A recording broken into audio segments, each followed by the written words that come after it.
अब तो बादल भी नीचे रह गए, हम बादलों के ऊपर पहुंच गए। बड़ा ही अच्छा लग रहा है। चक्र तीर्थ से आगे ये चढ़ाई बहुत ही कठिन है। ऑक्सीजन की भी कमी हो जाती है। हम इस समय लगभग 14,000 फीट की ऊंचाई पर हैं। श्री नारायण नारायण बद्री नारायण नारायण। इस चोटी से सामने के बाद ब्रह्मकुंड आए थे। अब ब्रह्मकुंड की लक्ष्मी नारायण नारायण नारायण और कुछ हिस्सा स्वर्गारोहिणी का। नारायण श्री नारायण सृष्टि दाता नारायण नारायण श्री नारायण। इस चोटी के बाद रास्ता और कठिन हो जाता है। श्रीमन नारायण जपले प्राणी नारायण। जय जय श्रीमन नारायण जपले प्राणी नारायण। मुक्ति मिलेगी भक्ति मिलेगी भजले प्राणी नारायण। मुक्ति मिलेगी भक्ति मिलेगी भजले प्राणी नारायण। चारों ओर बड़े बड़े पत्थर, बड़ी बड़ी चट्टानों को पार करना पड़ता है। एक चोटी से दूसरी चोटी पर जाना पड़ता है और इस चोटी पर कुछ संत आ रहे हैं। ये तीर्थ है ही ऐसा जिसके दर्शन से प्राणी की आंखों से भक्ति रस की गंगा बहने लगती है। चक्र तीर्थ से सतो पंथ तक 3 किलोमीटर का रास्ता यात्री की कठिन परीक्षा ले लेता है। ये रास्ता साधारण नहीं, बल्कि हमको ग्लेशियरों के ऊपर चलना पड़ता है। नीचे पानी बहता है, ऊपर 20-30 फीट का ग्लेशियर और ग्लेशियर के ऊपर बड़े बड़े पत्थर चट्टानें पार करनी पड़ती हैं। इन पर पांव संभल कर रखना पड़ता है। यह रास्ता नहीं, बल्कि यात्री को एक स्थान पर खड़े होकर सामने रास्ते का चिन्ह देखना पड़ता है। यह चिन्ह एक पत्थर के ऊपर दूसरा पत्थर रखकर बनाया जाता है। इस प्रकार यात्री इन चिन्हों को देखकर रास्ते का अनुमान लगाकर चलता है। एक चोटी पर पहुंचकर सामने अलकापुरी का टॉप दिखाई देता है। ये कुबेर का मुकुट है। यही वो जगह है जहां से रावण अपने भाई कुबेर से पुष्पक विमान जीतकर ले गया था। यहीं पर कुबेर के भंडार हैं। यहीं से तिरुपति बालाजी ने पद्मावती से शादी करने के लिए कुबेर से कर्जा लिया था।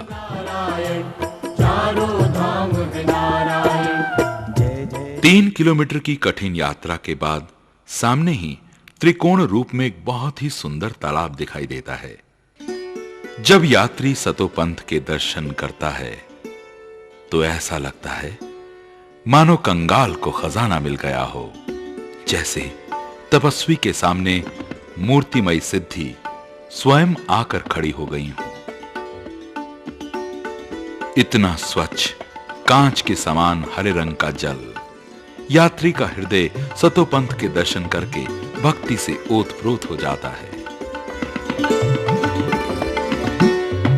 यह स्थान दुनिया में एक ऐसा स्थान है कि प्राणी यहां पर आने के बाद संसार में वापस जाने की इच्छा नहीं रखता।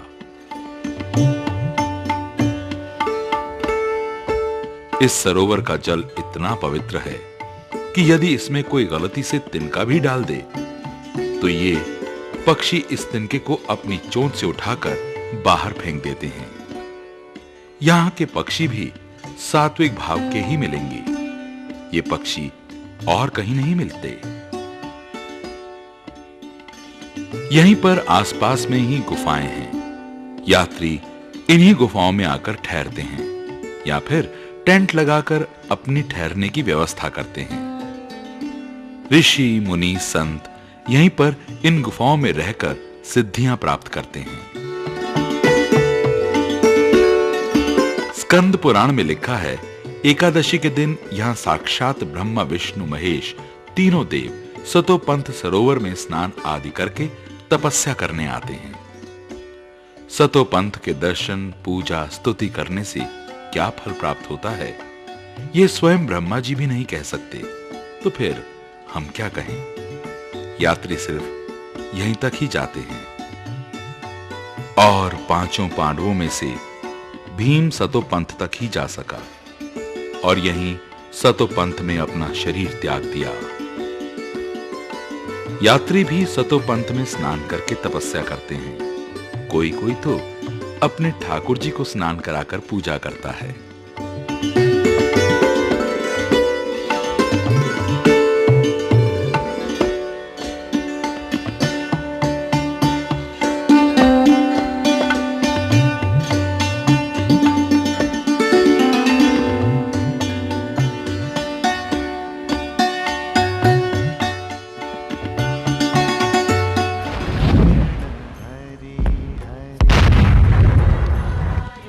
यात्री तो श्री नारायण का जाप करते हुए चलते ही रहते हैं।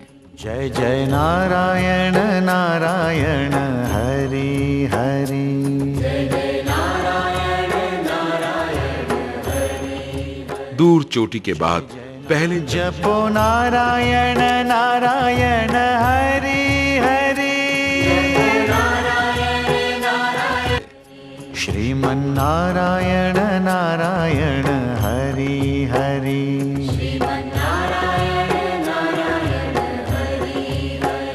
श्रीमन।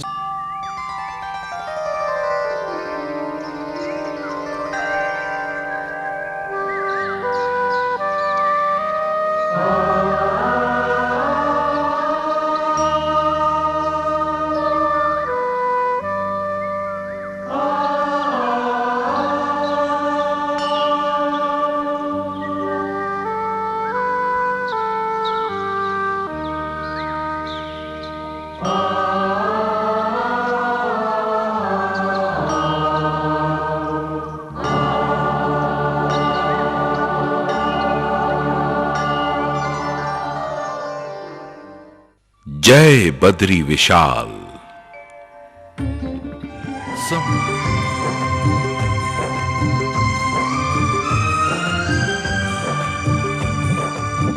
तूने सदा निज भक्तों को अपनाया हर मुश्किल में, आज मुझे अपनों से मिलाकर भर दी खुशियां दिल में। प्राण रहेंगे जब तक तन में लूंगा तेरा नाम, लूंगा तेरा नाम। जय जय बद्री धाम, जय जय बद्री धाम। बद्रीनाथ तेरी महिमा जग में अपरंपार, आज मिला है तेरी कृपा से हमको तेरा प्यार। जय जय बद्री धाम, जय जय बद्री धाम। बद्रीनाथ तेरी महिमा जग में अपरंपार, आज मिला है तेरी कृपा से मुझको सबका प्यार। बद्रीनाथ तेरी महिमा जग में अपरंपार, आज मिला है तेरी कृपा से हमको तेरा प्यार। जय जय बद्री धाम, जय जय बद्री धाम।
लक्ष्मी गौरी गणेश शारद नारद मुनि उच्चारणं योग ध्यान अपार लीला बद्रीनाथ विश्वम्भरम्। सभी यात्री भगवान क्योंकि श्रावण मास को हिंदू सनातन धर्म के अंतर्गत पवित्र में पवित्र मास माना जाता है, उसमें भी आज अमावस्या और सूर्य ग्रहण जो बरसों के बाद ऐसा शुभ मुहूर्त आया, इस मुहूर्त का टारगेट अपने आश्रम से ये था कि हम सब सतु पंथ के सरोवर में ही ग्रहण का स्नान करेंगे। इस अंतराल से एकाएक संघ का आयोजन हुआ, जो विभिन्न प्रांतों से, विभिन्न आश्रमों से, विभिन्न संप्रदायों से संत यहाँ संघ के साथ सुशोभित हो रहे हैं। इसके साथ साथ भक्तगण भी हैं जो दिल्ली से, गुजरात से आदि आदि स्थानों से पधारे हुए हैं। हमारे साथ 9 मोटर स्टाफ हैं, रसोईया स्टाफ भी आप सबके साथ करीब 5 एक हैं, डॉक्टर स्टाफ भी अपने साथ हैं। अतः ये दुर्गम मार्ग के लिए संघ बड़ा उपयोगी सिद्ध हुआ है। अभी हम सब आज के दिवस अर्थात 22 जुलाई 2009 को सतोपंथ का रात्रि विश्राम करते हुए, सरोवर का स्नान करते हुए, ग्रहण का स्नान करते हुए पुनः बार चक्र तीर्थ में पीछे लौट रहे हैं। मार्ग तो आप सब देखे ही हैं, पहाड़ टूट टूट कर धारदार पत्थरों पर कम से कम 3 किलोमीटर का यात्रा चले हैं हम सब। ग्लेशियर कितनी है वो भगवान बचाए वही बचे, हमारी कोई बुद्धि और चातुर्य वहाँ काम नहीं करती, क्योंकि हजारों फुट हाइट से जब ग्लेशियर टूटते हैं और पत्थर रोलिंग करते हुए नीचे के तरफ गति करते हैं, हम भाग भी नहीं सकते। ये दुर्गम मार्ग को तय करते हुए हमारे संत समुदाय, भक्त समुदाय हेम खेम चक्र तीर्थ पर आज दूसरा पड़ाव पुनः बार डाल रहे हैं और डाले हैं। कल की यात्रा लक्ष्मी वन होते, वसुधारा होते अपने बद्रीनाथ की तरफ प्रस्थान करेगी। ठाकुर जी की जैसी मर्जी। संघ में करीब 40 से ऊपर संख्या हो चुकी है। ये सर्वप्रथम बार भारत की दिव्य तीर्थ में ये ऐसी बड़ी संघ आज प्रस्थान कर रही है।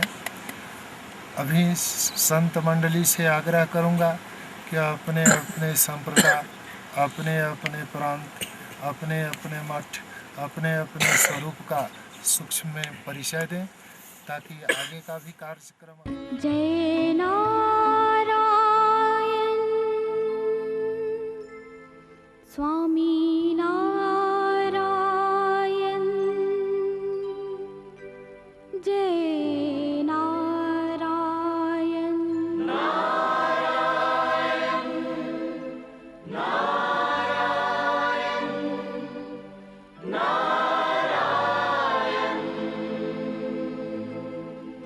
जय जय नारायण।